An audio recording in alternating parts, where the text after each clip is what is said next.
नमस्कार दोस्तों। आज इस वीडियो में डिस्कस करेंगे दो टॉपिक्स।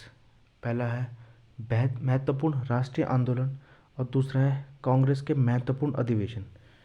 दोस्तों ये दोनों टॉपिक बहुत ज़्यादा इंपॉर्टेंट है, तो इसको थोड़ा डीपली डिस्कस करेंगे और जो इम्पॉर्टेंट है मैंने वही चीज़ें इसमें इंक्लूड की हैं।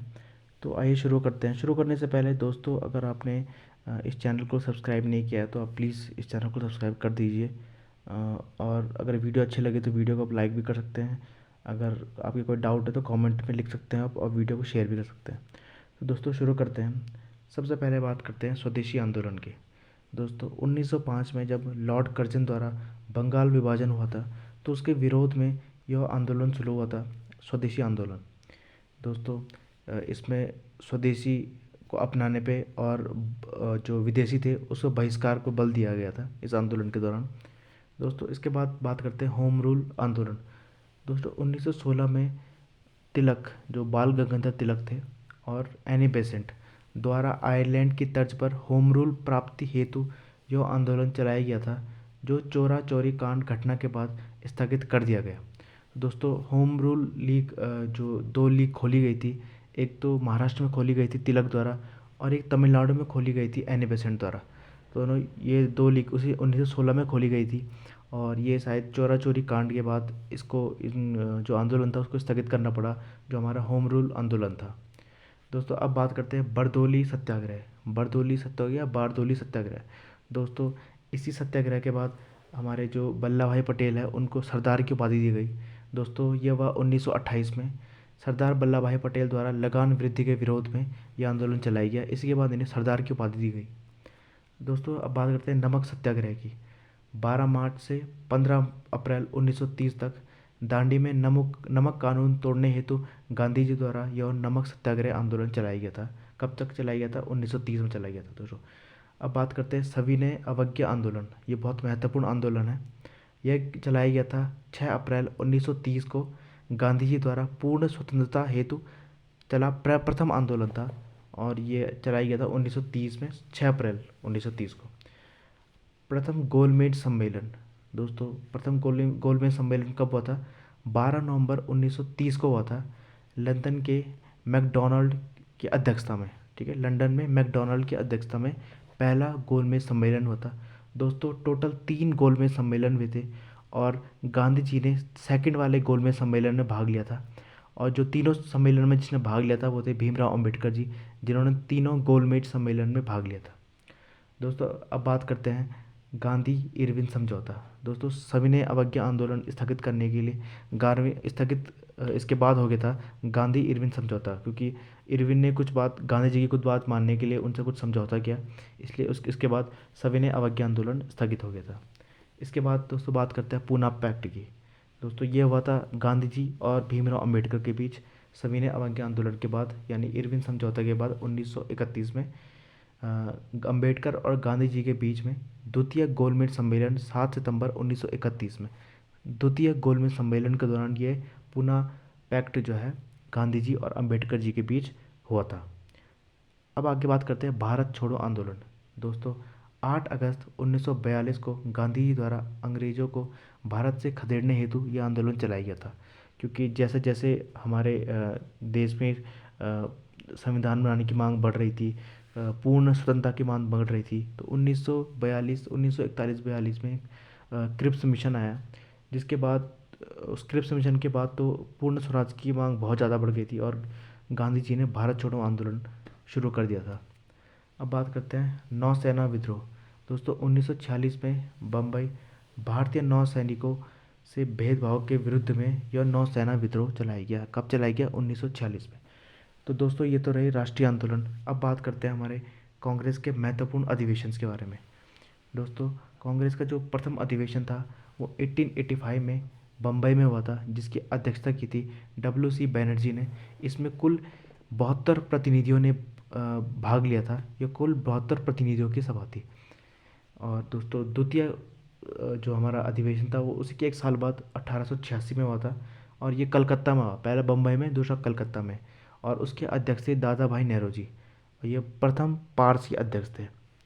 और तृतीय जो उसी के एक साल बाद तृतीय हुआ 1887 में, जो हुआ मद्रास में। यानी वर्तमान तमिलनाडु में या चेन्नई में, जिसमें बकरुद्दीन तैयब जी जो कि प्रथम मुस्लिम अध्यक्ष बने कांग्रेस के। उसके बाद चौथा 1888 में हुआ इलाहाबाद में, जो वर्तमान में प्रयागराज है, और इसमें जॉर्ज यूल की अध्यक्षता में हुआ। जॉर्ज यूल जो है प्रथम अंग्रेज अध्यक्ष थे कांग्रेस के। दोस्तों अब जो अगला महत्वपूर्ण अधिवेशन था वो था 10वां। यह हुआ 1894 में, यह हुआ मद्रास में, और इसके अध्यक्ष जो थे वो थे अल्फ्रेड वेब, और इसमें कांग्रेस संविधान का निर्माण हुआ। 10वें अधिवेशन में कांग्रेस संविधान का निर्माण हुआ। और कब हुआ 10वां अधिवेशन? 1894 में हुआ, मद्रास में हुआ। अल्फ्रेड वेब इसके अध्यक्ष थे। अब 12वां बात करते हैं। 1896 में 12वां अधिवेशन हुआ कलकत्ता में, जिसके अध्यक्ष थे रहीमतुल्ला सयानी इसके अध्यक्ष थे। और इसमें पहली बार वंदे मातरम गीत गाया गया, या वंदे मातरम पहली बार प्रस्तुत किया गया इस अधिवेशन में। कब? 12वें अधिवेशन में 1896 में, और कलकत्ता में। अब बात करते हैं अगला 23वां अधिवेशन, जो कि 1907 में हुआ। यह सूरत, जो वर्तमान में गुजरात में स्थित है, डॉक्टर रास बिहारी घोष की अध्यक्षता में। और इसमें कांग्रेस का विभाजन हो गया, यानी गरम दल और नरम दल दो भागों में बट गया कांग्रेस 1907 में सूरत अधिवेशन में, जिसकी अध्यक्षता की थी डॉक्टर रास बिहारी घोष ने। यह 23वां अधिवेशन था कांग्रेस का। अब बात करते हैं 26वां अधिवेशन के बारे में। यह 1910 में हुआ था और इलाहाबाद में हुआ था, 1910 में इलाहाबाद में। और इसके जो अध्यक्ष थे वो थे विलियम बेडर बर्न। और यहाँ पहली बार राष्ट्रगान को मंजूरी दी गई। कौन से अधिवेशन में? 26वें अधिवेशन में 1910 में। और यह हुआ इलाहाबाद, वर्तमान में प्रयागराज है, जो विलियम बेडर बर्न की अध्यक्षता में पहली बार राष्ट्रगान को मंजूरी दी गई। अब बात करते हैं 31वां अधिवेशन, जो हुआ 1915 में मुंबई में। इसमें सत्येंद्र प्रसन्न सिन्हा इसके अध्यक्ष थे, और लॉर्ड वेलिंगटन ने भाग लिया था इसमें। तो दोस्तों ये बहुत इंपॉर्टेंट है, इसमें लॉर्ड वेलिंगटन ने भाग लिया था। ये था हमारा 31वां अधिवेशन, जो कि 1915 में हुआ था बम्बई स्थान पे, और इसके अध्यक्ष थे सत्येंद्र प्रसन्न सिन्हा। लॉर्ड वेलिंगटन ने भाग लिया था। अब बात करते हैं 32वें अधिवेशन के बारे में, जो कि 1916 में ही हुआ लखनऊ में। इसमें जो है अंबिका चरण मजबूदार, तो इसके अध्यक्ष जो थे अंबिका चरण मजबूदार थे। लखनऊ में 1916 में 32वां अधिवेशन। और इसमें कांग्रेस लीग समझौता, यानी कांग्रेस और जो मुस्लिम लीग थी उसके बीच समझौता हो गया था इस अधिवेशन में, 32वें अधिवेशन में। अब बात करते हैं सीधा 36वां अधिवेशन के बारे में, जो कि 1919 में हुआ था। अमृतसर में हुआ, जो वर्तमान पंजाब में स्थित है। और इसके अध्यक्ष थे पंडित मोतीलाल नेहरू। और इसमें कांग्रेस के संविधान में बदलाव हुआ, इसमें कुछ बदलाव किए गए कांग्रेस संविधान में 1919 में। और एक विशेष अधिवेशन हुआ हमारा 1920 में, जो कलकत्ता में हुआ। और इसके अध्यक्ष थे लाला लाजपत राय, जिसके अध्यक्ष बने उस टाइम पे कलकत्ता में। और इसमें असहयोग आंदोलन को मंजूरी दी गई। दोस्तों असहयोग आंदोलन को मंजूरी 1920 में दी गई, कब? कलकत्ता अधिवेशन में, जिसके अध्यक्ष थे लाला लाजपत राय। और ये विशेष अधिवेशन था, याद रखना। अब बात करते हैं 40वें अधिवेशन के बारे में, जो 1924 में हुआ। और ये बेलगाम में हुआ। ये बहुत महत्वपूर्ण है। बेलगाम जो है वर्तमान कर्नाटक में स्थित है। और इसमें अध्यक्ष थे महात्मा गांधी। और गांधी जी की ये अधिवेशन इसलिए फेमस है क्योंकि गांधी जी ने सिर्फ एक बार, पहली और आखिरी बार, इसमें क्या क्या अध्यक्षता की। तो महात्मा गांधी जी, कौन सा अधिवेशन? 40वां अधिवेशन था 1924 में। महात्मा गांधी अध्यक्ष थे और पहली और अंतिम बार अध्यक्षता की। अब बात करते हैं 41वें अधिवेशन के बारे में। दोस्तों 41वें अधिवेशन 1925 में कानपुर में, जो वर्तमान उत्तर प्रदेश में स्थित है। और इसके अध्यक्ष थी सरोजनी नायडू। और इसमें प्रथम भारतीय महिला अध्यक्ष, प्रथम महिला अध्यक्ष तो एनी बेसेंट थी, लेकिन प्रथम भारतीय महिला अध्यक्ष थी सरोजनी नायडू। तो दोस्तों अब बात करते हैं 45वें के बारे में, 1929 में। ये लाहौर में हुआ। और ये बहुत महत्वपूर्ण है 45वां अधिवेशन, जिसकी अध्यक्षता की जवाहरलाल नेहरू ने। और इससे ही पूर्ण स्वराज की मांग की गई।